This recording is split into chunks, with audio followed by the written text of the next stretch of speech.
Lily बाघिन से बच्चों ने पूछा, उफ कितनी गर्मी है, माँ बारिश होगी क्या? सुंदरवन में गर्मी और उमस से जानवरों का बुरा हाल था। पशुओं के सामने खाने पीने का संकट गहरा गया था। जंगल में पहले ही पानी की कमी थी।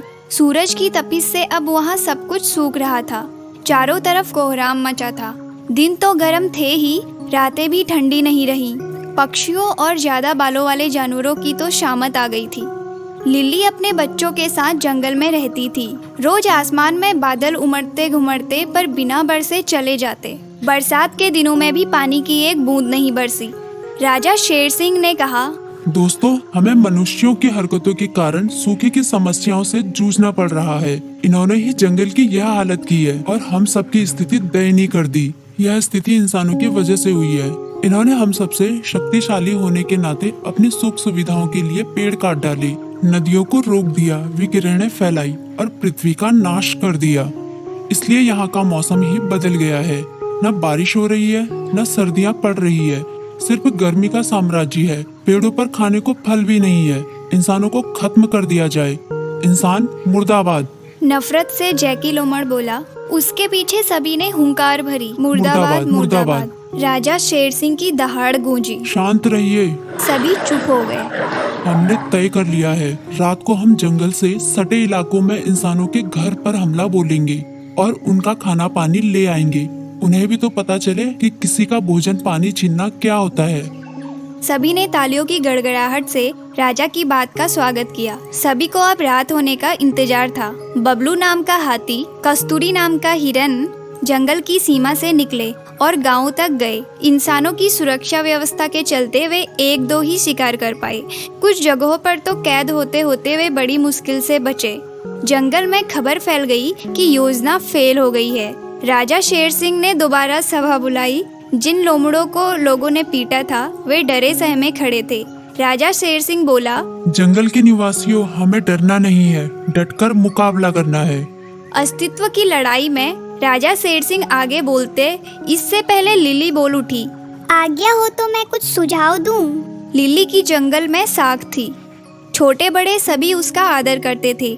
राजा ने आज्ञा दी तो उसने बोलना शुरू किया।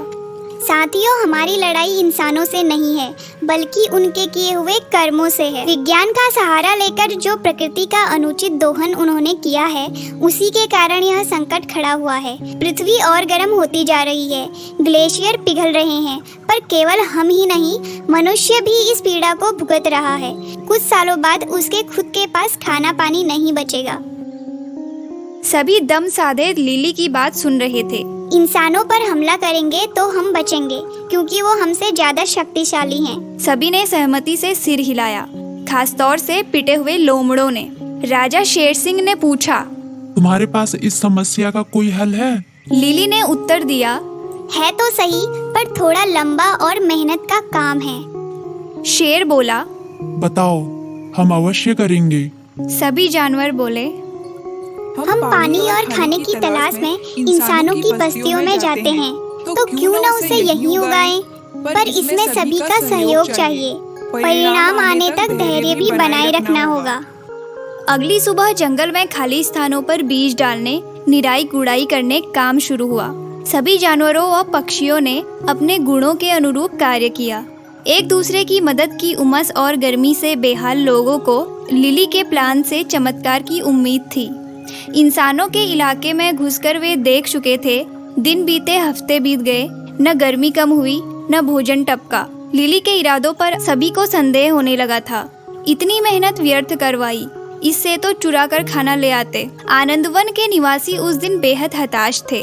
उन्होंने समूह में मनुष्य पर आक्रमण करने की योजना बनाई और राजा शेर सिंह से मिलने चल दिए। गुफा तक पहुँचे ही थे कि बिजली कड़की।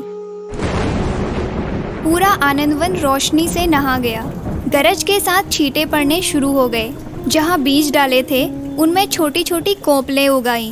सुंदरवन वासियों की पानी की समस्या खत्म हो गई। नए पौधों के उगने से खाने की मुश्किल भी कम होने लगी।